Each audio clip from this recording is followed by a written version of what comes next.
కడప నుంచి ఎవడో వచ్చి చెప్పాడు, నేను అది సుబ్బారెడ్డిను, ఈ భూమి దొబ్బేస్తాము మాకు వచ్చేస్తాడు. నీవెవడిని ఇక్కడ రమ్మన్నాడు?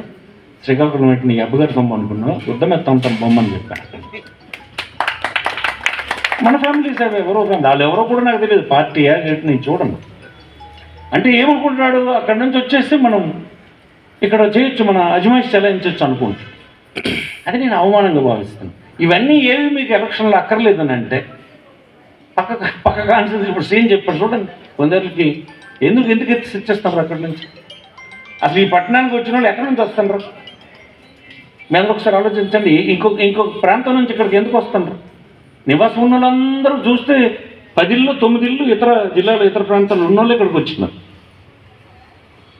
ఎందుకు వచ్చింది? అక్కడంటే వాతావరణం లేదనమాట. మరి ఇక్కడ వాతావరణం లేకపోతే అక్కడికి వెళ్ళిపోతారు.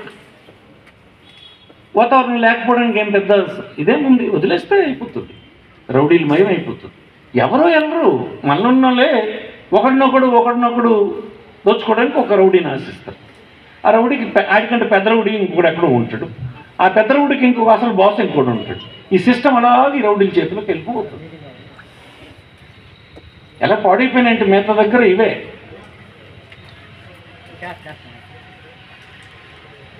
అదే మిగతా విషయాలు ఎలా ఉన్నా ప్రశాంతంగా ఈ పట్టణం ఉండడానికి